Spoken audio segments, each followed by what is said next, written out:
Então, a conclusão que nós temos é que, apesar de a Igreja Católica ver com maus olhos todo o movimento protestante e ter todas essas dificuldades no próprio movimento, o reino de Deus sempre ganhou porque Deus estava por trás de tudo isso aí. Era o pano de fundo. Deus controlou todas as guerras em volta de Carlos V para que ele não pudesse se levantar e fazer, por exemplo, o que impediria Carlos V de fazer o que Filipe IV Belo fez com Bonifácio VIII?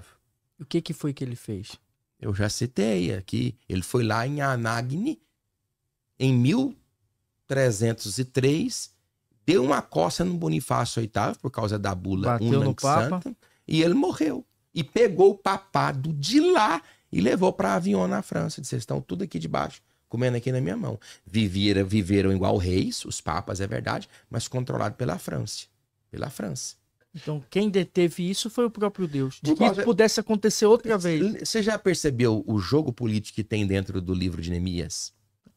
Nos capítulos 1, 2 e 3, ele lida com os problemas externos, mas no capítulo 4 e 5, internos, os judeus estavam escravizando próprios irmãos, só que ele precisa do recurso e do trabalho dos ricos e do trabalho dos pobres. Então ele consegue articular o trabalho do proletariado para reconstruir as muralhas.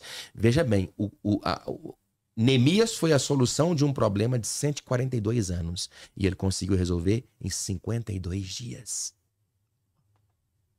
Mas por quê? Ele trabalhou com quem escravizava e trabalhou com os escravos. Como que ele conseguiu então convencer? Com política. Ele chamou os que compraram os escravos da mão lá dos samaritanos e disse assim: veja, eu sou governador, mas não como governador, como com vocês. Poderia estar no palácio, mas estou trabalhando com vocês. Então, a vida e a liderança de Neemias foi suficiente para provar para os irmãos judeus que tinham mais condições que eles não podiam escravizar os irmãos mais pobres. Porque ele tinha o direito de fazer com ele como quem faz a súditos e ao baixo clero. Mas não, eu me abaixei como vocês para trabalhar. Perfeito. E a igreja de hoje, pastor? A igreja atual também precisa de uma nova reforma? Porque tem muitas pessoas que defendem que a igreja hoje precisa de uma nova reforma. Sabe que eu acredito que a igreja ela vem se reformando aos poucos? Eu acredito o seguinte: o que o Senhor Jesus disse? Se os tempos não fossem abreviados, ninguém escaparia. O que eu acredito é que o Senhor Deus, ele tem meios de controlar o seu povo e dar vida para um grupo específico. Eu acredito que uma igreja viva, ela sempre está reformando. Está em construção.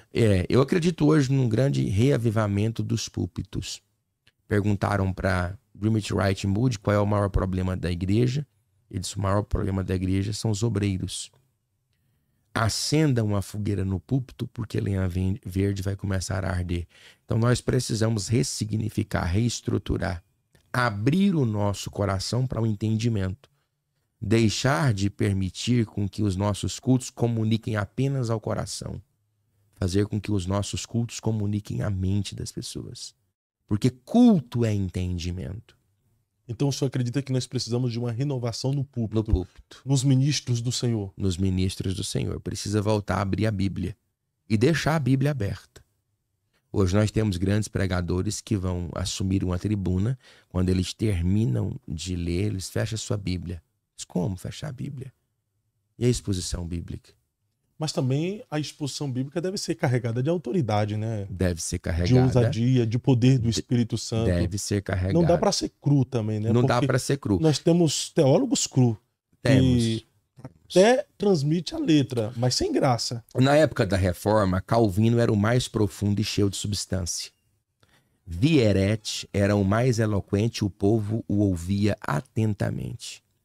Guilherme Farel era o mais inflamado, apaixonado e contundente. O tempo voava quando ele se levantava para pregar. Teodoro de Beza afirmava que um pregador absolutamente perfeito seria aquele que conseguisse reunir nele, enquanto pregava, essas três habilidades. O obreiro moderno, o ministro do Senhor, dessa geração precisa também estar apegado mais em Deus. Exatamente. Crescer tanto na graça quanto no conhecimento. Saber lidar, manejar bem a palavra da verdade, manejar bem as escrituras, mas com o poder do Espírito Santo que convence.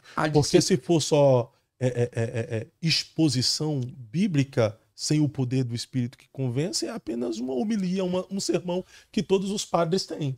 Lá na armadura de Paulo, quando ele escreve aos Efésios capítulo 6, versículo 18, orando em todo o tempo, com toda oração e súplica no Espírito.